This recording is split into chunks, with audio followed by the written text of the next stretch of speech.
Hello and welcome to the 2014 Candidate Forum for the Republican primary on June 3rd. Today we'll be speaking with candidates for the State Representative District 9. Those candidates are Melvin Hasting and Ed Henry. We'll start our questions first with Mr. Hastings and we'll alternate beginnings. Mr. Hastings, what are your ideas that support job creation and economic growth? Specifically, are there taxes that should be lowered? Are there training programs that are needed? And have you identified any existing programs that need their effectiveness needs to be questioned? I believe that you have to go out and talk to the business industry and see what they see that is necessary to help get jobs in Alabama. Now, something that's happened over the last few years is we are attracting a lot of automobile industries there. It requires technical training and mechanical skills. So I believe that we need to take a good look at how we're doing our vocational education in children.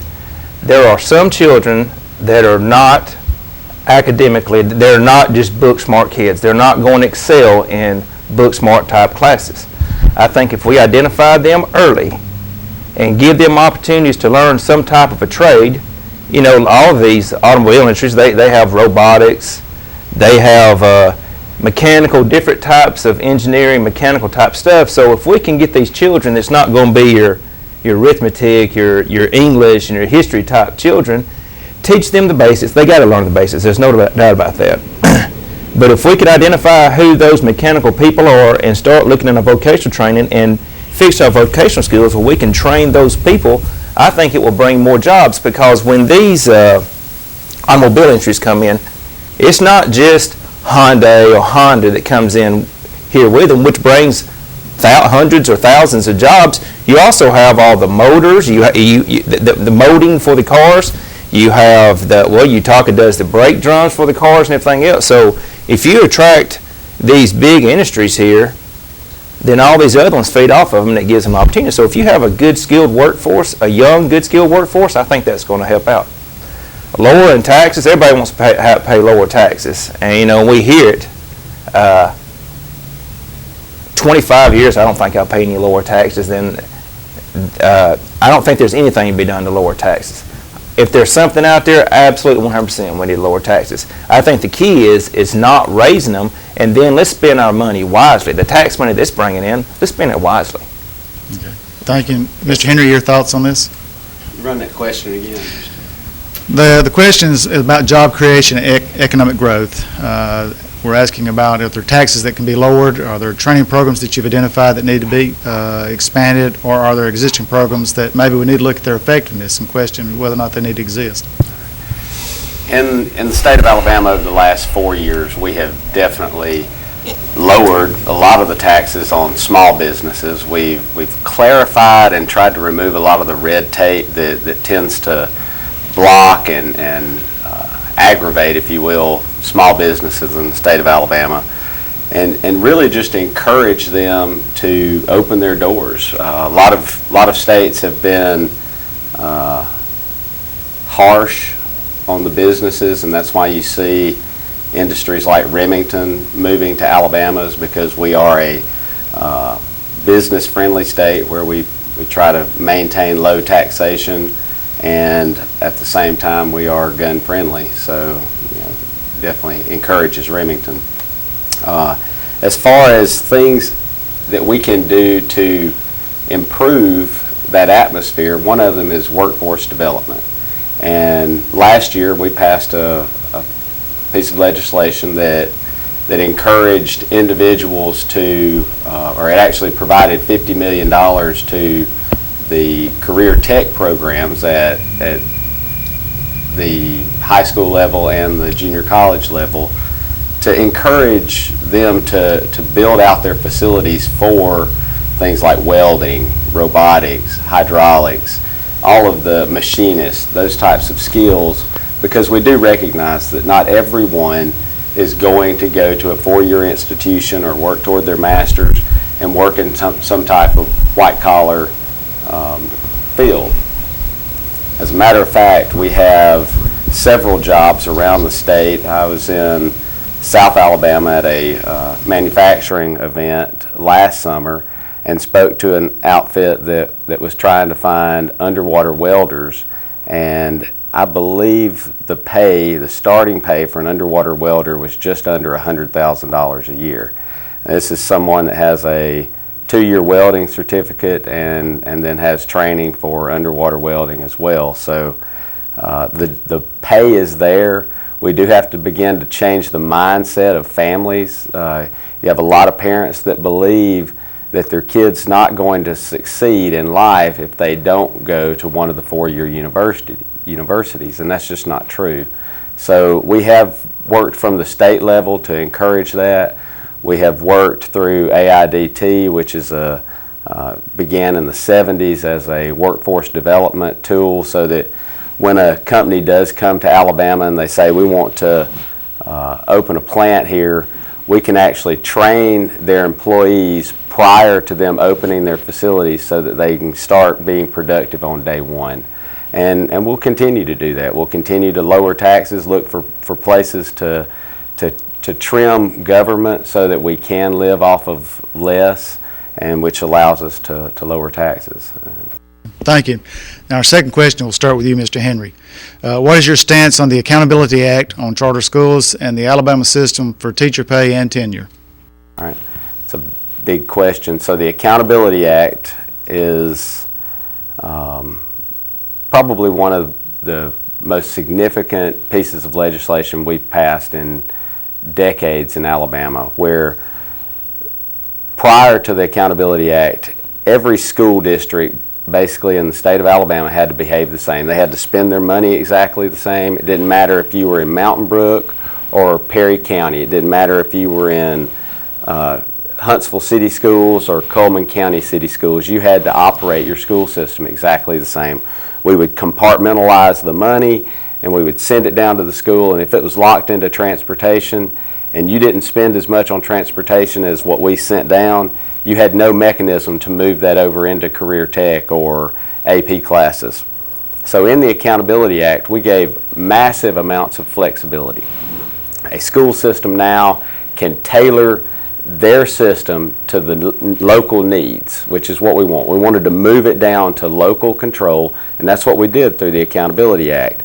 At the same time, so while we're providing all of this flexibility, we said there's got to be some accountability, because in Alabama politics, it's not popular to put accountability in. Nobody likes to be held accountable, and when you require accountability, they try to vote you out. So we were, over the last 4 years, doing everything we could to do the right way and not worry about getting reelected, just doing the right thing. And so through the Accountability Act, we said, if you're a low-performing school, if you're in the bottom tier, and we have places like Montgomery County where there's not a single junior high that is not failing their students. And when I say failing, I'm talking about a 30% graduation rate, where 30% of the kids that enter 9th grade actually graduate. And then of those that graduate that go to college, over 50 to 60% of those have to have remedial math or English when they go to college. These schools are not preparing their kids for the future, and so we had to find a way to keep them accountable. And one of those ways was to say, if you're on this bottom performing, then we're going to allow children in that school to be able to leave and go to a non-failing public school, or if there's no, like in Montgomery County's case, if your child wants to go to a private school, then we will give you a $4,500 tax credit. They'll spend their own money, but then they can submit that as a tax credit or as an expenditure, and they'll get $4,500 back from the state. Now, we also scholarshiped families that are under the poverty rate in Alabama, and so those kids, and there was about 70 of them that all brought, they were from households that made less than $25,000 a year, that were able to leave a failing public school in Montgomery County, Jefferson County, a couple in Greene County and Wilcox County, and go to a private school. And when you hear the testimony from those families, the mothers, the single mothers that would never be able to provide their kids a leg up, and you hear testimony from them about this is that one thing that they had been praying for and waiting for that was going to break that cycle of failure in their lives that had persisted for generations. It kind of gives you a good feeling to know that you were a part of that, and that's what the Accountability Act did. It provided flexibility and it provided accountability, and those are the kind of things we need to be looking at for future endeavors, because we tried to get outside the box. Now, as far as tenure goes, tenure is in the state of Alabama right now. If a teacher works 3 years or an education employee works 3 years, then they're locked in, and they have a certain amount of due process that has to go through in order for them to be fired or let go. Prior to me coming into office, the mechanism was if you let a teacher or an educator go, they have an appeals process, and that appeals process on average took up to 289 days. And throughout that appeals process, we paid them their full salary, plus we paid the full salary of their replacement, and we had to pay all the attorneys through the arbitration. On average, it was a little over $300,000 per firing is what it costs each system. And so we said, we've got to do this a little bit better. We're going to keep the due process, the tenure, the due process, but we're going to change that payment, and we're going to change it to 60 days. So instead of paying them for the whole thing, where we had people that were sitting in jail for felony child molestation, selling drugs, those kind of things, we had them in jail drawing a full salary because that was the law. That was what my predecessors put into place. And we said, we're going to pay you for 60 days. That'll get you through your first appeal. And then, after that, we're going to take that money and we're going to put it in a trust fund. And if you win your appeals, then we'll give you all of your money. But if you lose, all of that money goes back into the system. So here's the thing. The year before this law went into place, there were over 200 appeals for firings. After this went into place, after we changed just that little bit of the tenure law, there's only been 19 at the most. 19. So, and I would imagine those are 19 appeals that were very valid. And was there a third part to the teacher pay? Teacher pay. So, since 2000 to 2014, which we just finished the 2015 budget, but since 2000 to 2014, educators' pay, from bus drivers all the way up to superintendent, teachers' pay has been increased 28%. Now, that's something they don't really talk about, but they have received 28% raise, a 28% raise since 2000. They have also seen they've had an unseen raise in their insurance copays. So in 2000, the Education Trust Fund budget was $6 billion. This past year, it was $5.9 billion. In 2000, 10% of the Education Trust Fund budget went toward insurance and retirement. In today's budget, the one we just passed, it was over 30%. So the raises are there. They're just not seeing it in a check because we're having to pay increases to their insurance through Obamacare, the taxation that comes down, the fact that the retirement system in Alabama is not performing, it's failing, and it cost us just under $1 billion in revenue this year to have to put into the retirement system.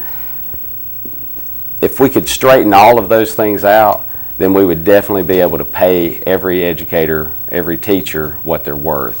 But the way the system is right now, the money's just not there. Okay. Now we want let Mr. Hastings answer the question. I'll go over the question again for you.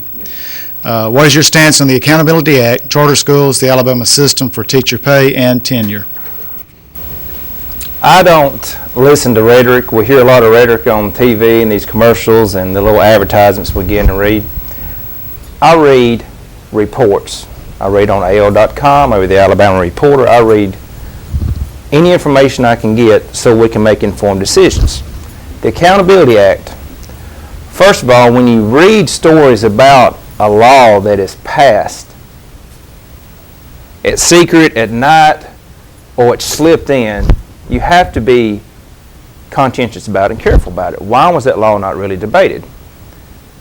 When you read, and maybe the people in District 9 support this, but when you read that $1.4 million is taken out of House District 9 and sent, it's going to essentially be sent to Birmingham and Montgomery for their failing schools, maybe House District 9 supports that. I don't know. How I feel about it really doesn't matter. I'm going to do what's best for House District 9. But the way I look at it, as far as taking money out of one system and put it into another system, Birmingham, and I was just asked this the other day by a person about the Accountability Act and the money. Birmingham is bankrupt. One of the reasons Birmingham is bankrupt by making poor decisions. They have a sewer system that bankrupt them and put them in a mess. So I guess the question is this. Let's forget about the education part of it. Should Coleman County and House District 9 take money from our sewage system and our water system to send it down there and pay off Birmingham's sewage debt? I don't think people would like that. So the Accountability Act is something that we definitely have to look at. And let's see, what are we trying to accomplish, and is there something better that we can accomplish with it? Now then, as far as teacher pay, and I have a wife, she works in a business, she hasn't received a raise in 6 years. I have a mother that works in a business here locally that hasn't received a raise in 6 or 7 years. Yet, the prices of everything else keeps going up. Our pay raises are staying down here. So what we have to do is accept what our legislature is telling us is the truth when they say we just don't have the money to do it. All right? But then again you read, and I love to read more articles, and you read articles about the Speaker of the House appropriations. And the Speaker of the House appropriations, if these articles are correct, the Speaker of the House was allotted, when Seth Hammond was there, $750,000 a year, an average. All right. If I'm not mistaken, what I read is that the Speaker of the House budget was allotted $2.2 million last year.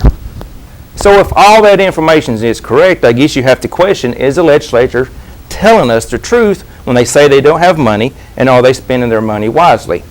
If there is money available to take and give teachers raises, then yes, I think you should. Just like if there's money available when my mother works to give her a raise, yes, she should get a raise. When my wife works at it, she should get a raise because everything else is going up except for our pay.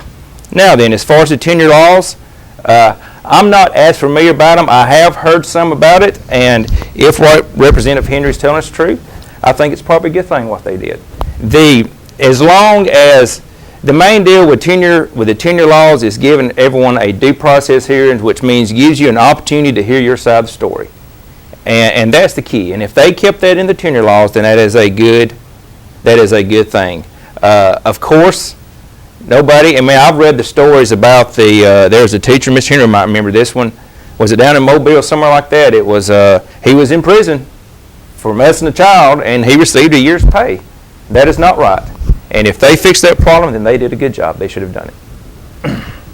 We'll go to our third question. This question will start with you, Mr. Hastings. Yes, sir. Do you support or oppose the Affordable Care Act, Medicaid expansion, and then why or why not? I oppose it. I'll tell you why I oppose it. The Constitution of the United States, in it we have a Bill of Rights, which says that as a free people, which we are in the United States, that we can make decisions. We have privacy rights, and we can make decisions about ourselves, the pursuit of happiness, life, wealth, whatever we want to. We can make those decisions. Your Constitution is a limiting document which limits the ability of the government to make those decisions for you. So if our government is saying you have to do this, you have to do that with our health care, they are overstepping the bounds. And here's some big problems with the Medicaid expansion, because there's always two sides of the story when you read it, and I believe me, I've read the stories. Medicaid expansion, the Obamacare, and everybody says, hey, we're going to put more money into the state of Alabama. The federal government's going to take the bill for a certain period of time. The states, you got the bill at that point. So, and they say it's going to bring thousands of jobs to Alabama. Maybe it will. I don't know. All you're going to do is put more people on the government's paycheck so that they can get health care. Now, there are some people, absolutely no doubt, that needs it. And those people needs it, I have no problem with them getting it. But when you start attaching government regulations and stuff to getting money, you have to be careful, especially with the with our federal government, where they're just overstepping everything that they're doing. Another thing that's serious that people probably don't realize, and Mr. Henry probably has the numbers, we have a tobacco settlement money, 25 years of tobacco settlement money. We've had probably 14 years of that money. It's paid in, I don't know, it's $100 million, I imagine, a year we're getting from that. That is not a lifetime amount of money. They don't go on for the rest of Alabama's life. It stops in 25 years, that tobacco settlement. So I would imagine in 10 or 11 years, we're fixing to run short $100 million. So anytime you've got programs, Obamacare and Medicaid expansion, and they're saying, hey, we're going to foot the bill, then Alabama, you take on the bill, we've got a big problem dealing with that we got to start taking care of right now with the $100 million shortfall, wherever that money is getting paid into. So we have to take consideration that, how are we going to fix that? And then you start adding more programs the federal government says you have to do. Alabama can't do it. There's no way. Not without raising taxes and putting everybody bankrupt. Okay. Mr. Henry, the question is, do you support or oppose the Affordable Care Act's Medicaid expansion? They say, first thing, I opposed Obamacare from the get-go, the Affordable Health Care Act, and have done everything in my power through the state to put roadblocks in the way of it. We had a constitutional amendment in 2012 that would have actually given us grounds for the Attorney General to sue the federal government again over being able to fine Alabamians if they didn't buy health insurance. And then, of course, Justice Roberts gave his eloquent decision that it was not a fine, but it was a tax, and essentially set our constitutional amendment as null and void. So inside Medicaid expansion, what we're talking about doing is moving the eligible recipients for Medicaid in the state of Alabama from about 900,000 right now to 1.2 million. And if you move that bar, you're essentially saying 1 in 4 Alabamians will be on Medicaid.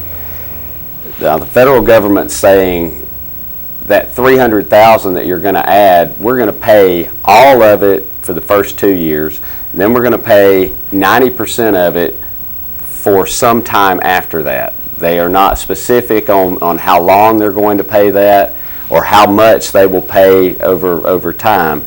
And so what we'll end up with is we'll get caught holding the bag eventually. Now, financially, we're in a bind because you'll have a lot of the pros wanting to expand Medicaid saying, we can expand Medicaid because it's going to bring in a lot of extra money into the state, which will generate revenue that will help fund on the backside. But when you look at the dynamics of it, in the state of Alabama, we have 2 different budgets. We have an education trust fund budget, and we have a general fund budget. The general fund budget is 1/3 of the overall expenditure. So 2 out of every $3 goes to education, 1 out of every $3 goes to everything else. That's public safety, that's mental health. Medicaid is a portion of that. Corrections. All of the money that would be generated by the Medicaid expansion, 90% of it, I won't say all, 90% of it goes not to the general fund to self-fund Medicaid, but then goes to the education budget, which would help our schools, but it's going to leave another massive deficit in this Medicaid program. And then, so I'm definitely against this, but I want to paint another picture for you just to show you how convoluted the whole process is, because a lot of the times in politics you'll see politicians get stuck on rhetoric where they just say the same thing over and over. Oh, it's bad, it's evil, all these things. The other side to Medicaid expansion is from the healthcare world, because I don't have to read about this, I live this. I see it every day, and for the last 20 years I've worked in healthcare and I've provided care to patients, and I've seen the transition over the years. And what has happened is the federal government mandates that a hospital maintain a certain level and that they provide care to anybody that shows up to their door.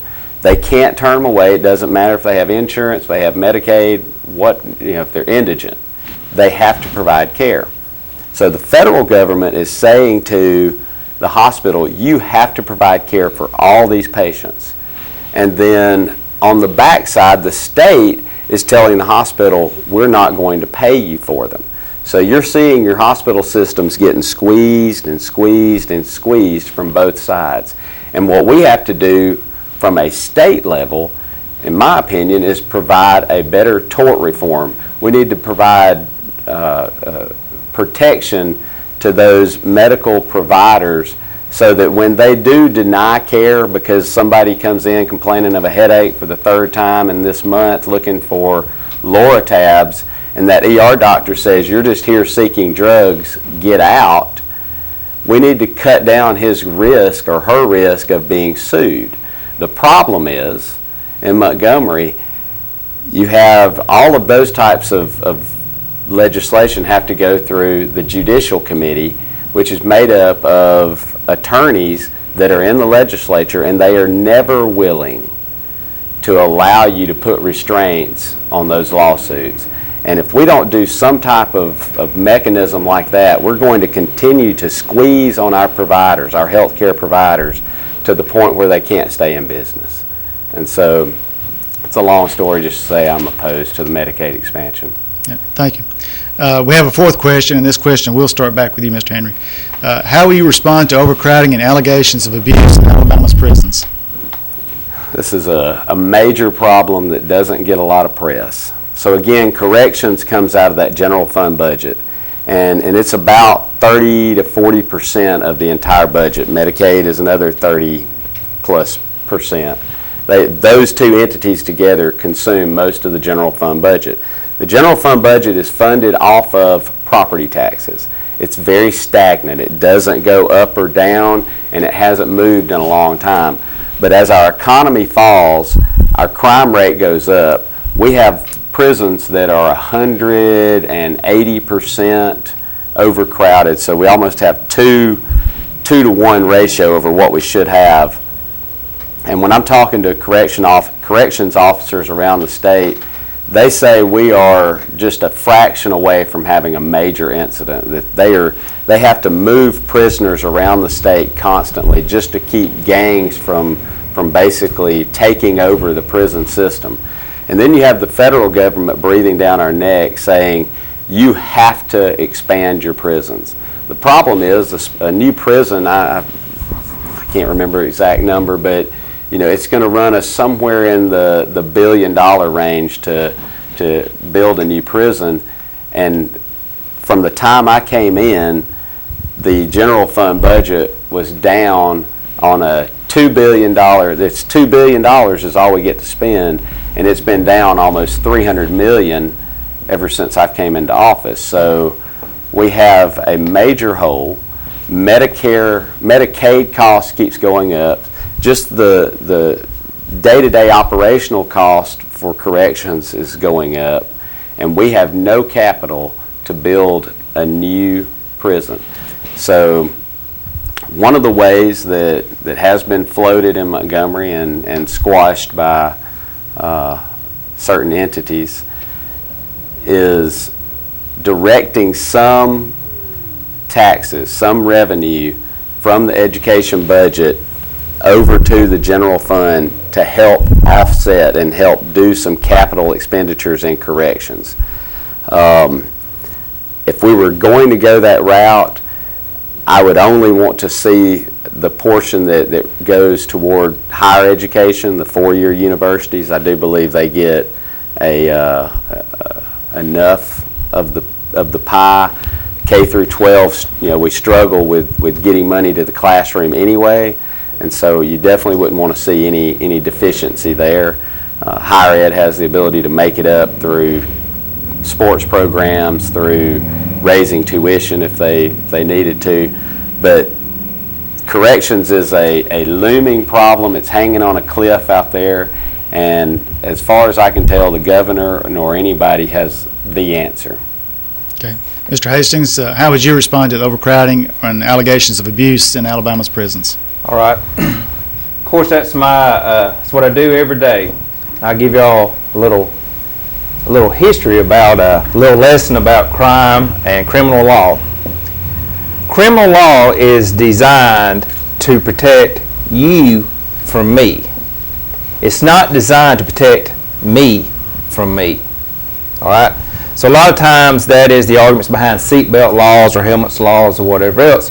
When you're dictating a person, you got to do this, and the only purpose of it is to protect that person. Now then, let me give you a good example of what we need to do as far as overcrowding. Because we always hear that, hey, our prisons are full of people that's on drugs, drug dealers, or whatever else, and essentially that is a true statement. In Alabama, if you get busted with a marijuana, it don't matter if it's a seed or cigarette, a joint, the first time for personal use it is a misdemeanor. All right? If you get busted for it again, it is a felony. All right? You can get busted for marijuana once, it's a misdemeanor. You can get busted for marijuana a second time, it is a felony. What is the difference? The difference, the first time, your incarceration or your jail time is up to a year. The second time, it's a year and a day up to 10 years. So we have people in prison that has got busted twice for marijuana possession that gets a 8, 7, 8, 9, 10 year sentence, and they're in prison 2 or 3 years. And the prisons are full of those type of people. All right? Now then, let's take a step further. Maybe this person got out and they got busted with a Lortab, and they don't have a prescription for that Lortab pill. It is a felony. And now, instead of a 1 to 10 year sentence, the sentencing range is between 2 and 20 years.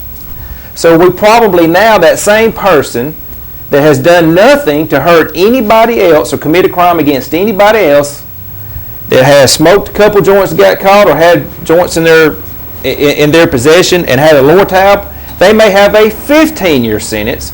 So we have a person in prison for 4, 5, 6 years that has done nothing to hurt no one, and it just committed and is just not doing what we told them you can't do. You can't have a Lortab unless you have a prescription, and you can't have marijuana.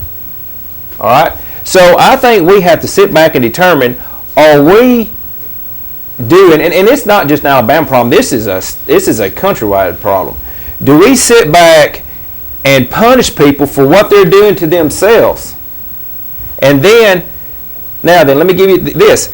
I talked about the marijuana possession. Now then, I can be a little burglar and break in your house and steal something out of your, let me say, break into your shed and steal something out of your shed because it's not a residence. And it's the same type of felony as that guy that got busted with having marijuana cigarettes twice. Get the same sentence. So we can fix overcrowding by looking at what we do. And you're going to have to look at the Habitual Felony Offender Act. I deal with it every day. And a bunch of those habitual felony offenders that we're sending to prison for 8, 10, 12, 15 years are nothing but people that are taking Lortabs that don't have a prescription, or people that smoking marijuana doesn't have a prescription, whatever else. And if that's what we want to do as a society, then I guess that's what we can do. I don't think it's the smartest thing. I think there are better ways to do it. So if we do that, we can probably fix the overcrowding problems in there. And Mr. Henry's right. The federal government is breathing down our neck. And I don't have the numbers. He does. If you're almost 200% overcrowded, that is you can't allow it. That is not the American way. We got to fix it. And if we don't fix it, the feds are going to come in and fix it. And guess what? It's going to cost us a lot more money. So it is a serious issue. So I think if we come back and look at what are we doing to people, everybody says we're going to serve justice. We want justice served. And if we're serving justice and we're being tough on crime by putting a guy in prison for 12 years because he wants to do something to himself, I don't know that that's right. And I don't know that it's a smart thing to do, especially when we don't have the money to do it. Okay, thank you. Now, we're going to take a commercial break, but want to remind you that today's forum is available for viewing on channel2coleman.com and on YouTube. Stay with us. We'll be back.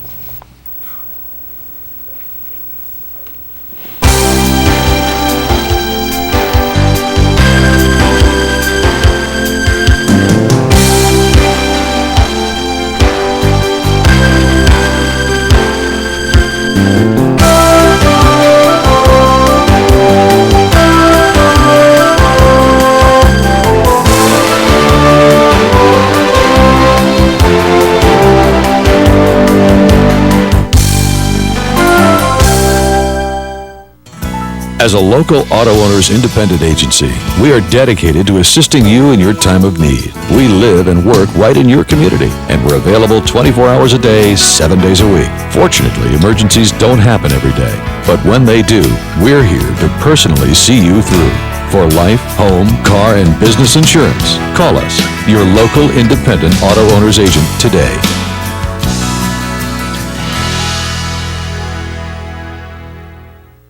Overwhelmed by home refinancing offers from telephone solicitors and direct mail advertising, and then find you're not qualified for a specific plan? The Mortgage Center, a hometown lender, compares the rates from all home loan lenders and the qualifications of the various government programs to find a plan best suited to you. The Mortgage Center helps Coleman County people purchase and refinance their homes. This is Pat Newton. Call us today and let us tailor a loan program to your specific needs and requirements.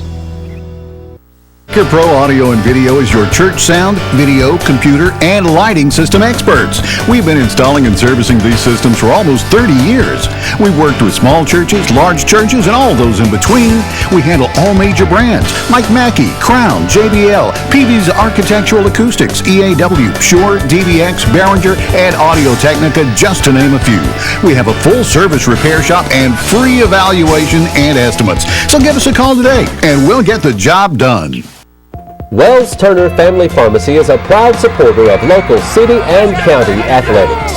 You can keep your money right here in Coleman because Wells Turner Family Pharmacy is locally owned and operated. At Wells Turner, you won't have to wait long to get your prescriptions filled, but while you're here, you can send a package by UPS, buy a gift from the gift shop, pay your phone bill, or develop your photos using our DKS photo kiosk. Wells Turner Family Pharmacy. We are a Health Mart community pharmacy.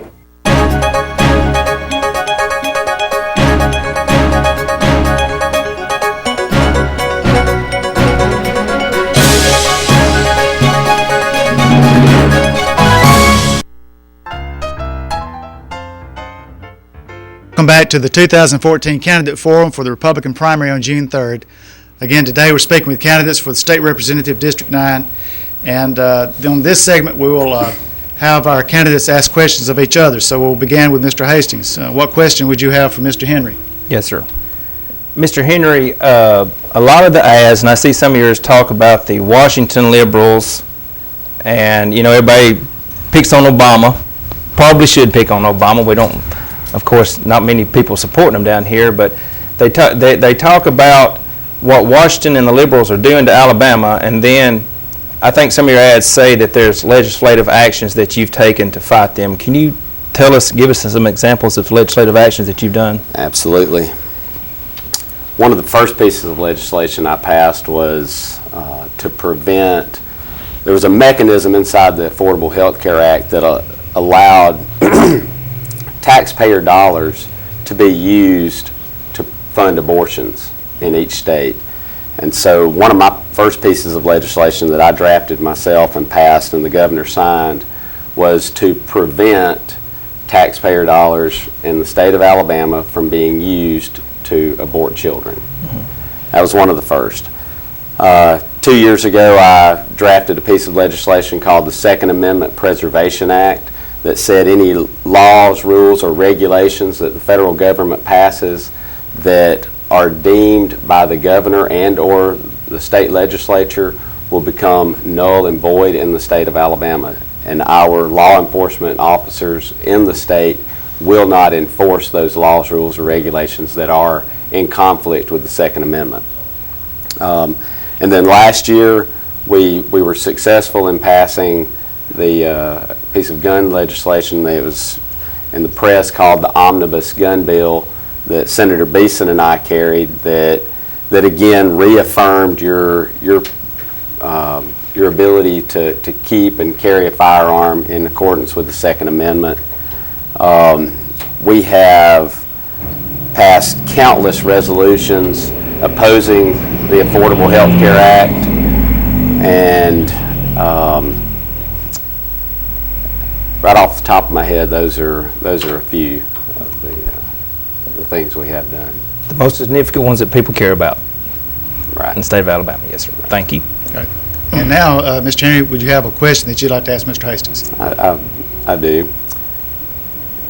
Going back to political ads, this has probably been one of the most negative campaigns that I've seen in our area, in Coleman County and Morgan County, and the onslaught, the lies and the misleading information that's been put out against me. And I have a two-part question here, two answers, I guess. Are you behind those attacks? And if not, do you have control of your own campaign? The answer is no. I have received a couple of the mail-outs. I know my mother seems to get all of them. I think she got 4 of them in one day. And when I look at it, no, it's not mine. I haven't designed any of those ads. I haven't been asked any questions about those ads or any of the. Now, I assume you're talking about ads. You're talking about the mail-outs. I haven't seen anything on TV. The mail-outs, you know who they're from. It says A Vote on there. You know who they're from. Who is that? Huh? The American Voice of Teachers and Educators, or the Alabama Voice of Teachers and Educators PAC. Who is that, though? The Alabama Voice of Teachers and Educators PAC. Who do they represent? I guess they represent they said the Alabama Voice of Teachers and Educators. Right, but what is that? But regardless, Can you they tell are people what that is? Yes, sir, I can. But they regardless, they are printed by them. I have absolutely no input on them. I do read them and see what information's on them. Do I have any control over my campaign? I have 100% control over my campaign. I have received, I did receive a contract. You have 100% control of your campaign. Over my campaign. So you're saying these attacks from this A Vote, which is, I believe, the AEA, right? It is the PAC that is funded by the AEA, yes, Okay. sir. Which has endorsed you, given you money, and is helping with your campaign, right? They have endorsed me, yes. Have they given me money? No. And are they helping my campaign? In kind. They are. contributions. I receive notices of in-kind contributions for advertising, and I report them. Right. That's what it says. In-kind notice, X amount of money for campaigns advertising. I think it would be disingenuous to say you have 100% control over your campaign, because you are benefiting from attacks that you've admitted, and I believe you, that you have nothing to do with. I believe you in that. I have 100% control of my campaign. I am my committee finance person.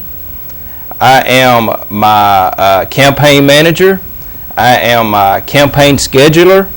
I am everything about my campaign I do. Now, I've said this before and I'll say it again. You know, I know, and a few people that keeps up with the political realm knows that the AEA or the teachers union and Ed Henry don't jive. There's an issue there. Now then, do I benefit from it? Apparently, I have benefited from it, because I have a lot of support from teachers and educators and superintendents and administrators. I have a lot of people supporting me for various reasons. I guess one reason, they like me. Second reason, they know that I've been where they've been at, because I was an instructor at Wallace. I have taught classes before, And third of all, it's obvious, and you know it, Mr. Henry, and I mean, it's personal between you and them, they don't like some of the legislation you do. So I guess I benefit from it. Thank you. Yes, sir. All right, thank you. And it reminds me of those saying about the fellow that was asked about supporting a candidate, says, I'll be for you or against you, whatever will help. We want to go to another commercial break, and we'll come back for closing comments from the two candidates after this.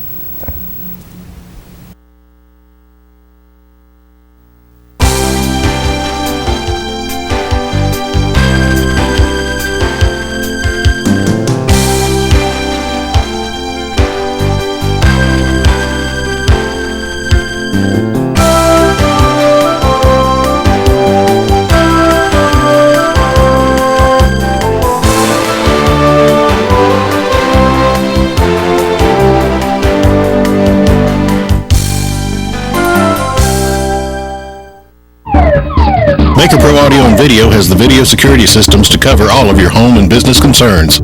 Wired, wireless, indoor or out, we've got you covered.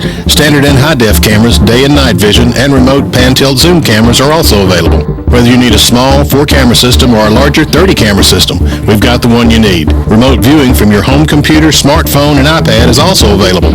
Whether home or business, call Baker Pro Audio and Video today for your free quote. 256-739-0388. Wells Turner Family Pharmacy is a proud supporter of local city and county athletics. You can keep your money right here in Coleman because Wells Turner Family Pharmacy is locally owned and operated. At Wells Turner, you won't have to wait long to get your prescriptions filled, but while you're here, you can send a package by UPS, buy a gift from the gift shop, pay your phone bill, or develop your photos using our DKS photo kiosk. Wells Turner Family Pharmacy. We are a Health Mart community pharmacy. Overwhelmed by home refinancing offers from telephone solicitors and direct mail advertising, and then find you're not qualified for a specific plan? The Mortgage Center, a hometown lender, compares the rates from all home loan lenders and the qualifications of the various government programs to find a plan best suited to you. The Mortgage Center helps Coleman County people purchase and refinance their homes. This is Pat Newton. Call us today and let us tailor a loan program to your specific needs and requirements. As a local auto owners independent agency, we are dedicated to assisting you in your time of need. We live and work right in your community, and we're available 24 hours a day, 7 days a week. Fortunately, emergencies don't happen every day, but when they do, we're here to personally see you through. For life, home, car, and business insurance, call us, your local independent auto owners agent today.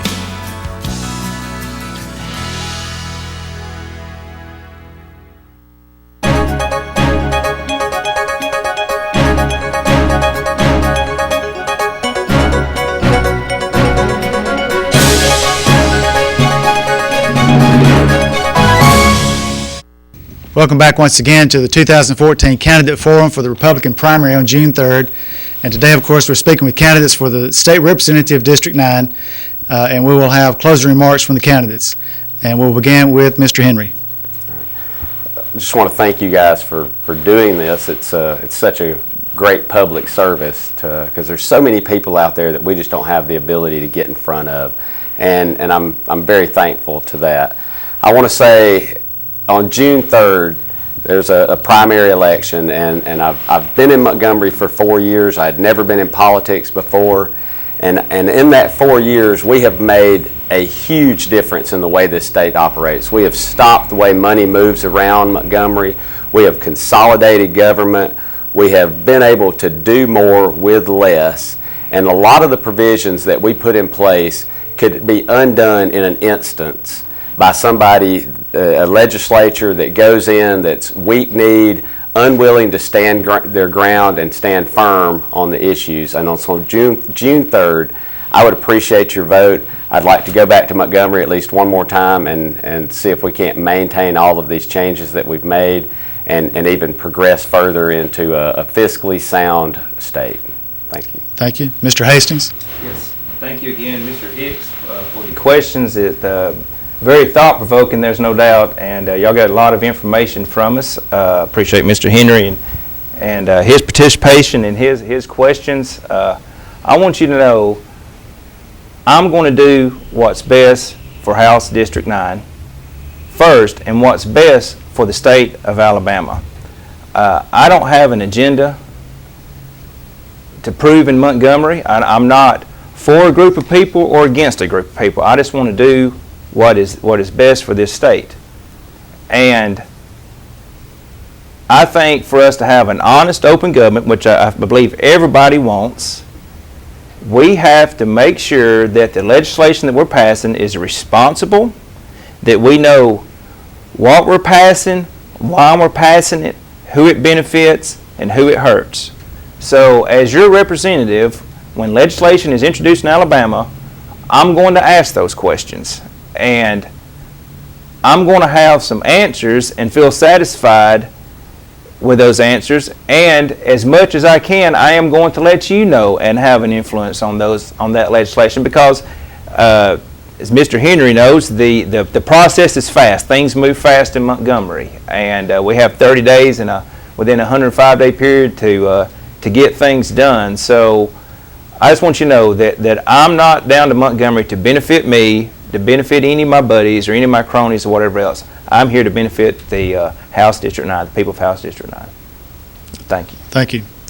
Again, today we have been speaking with candidates for the State Representative District 9, and that election will be on June 3rd, so begin now to make your plans to go and vote on June 3rd. I want to remind you also that today's forum can be seen on channel2coleman.com and on YouTube.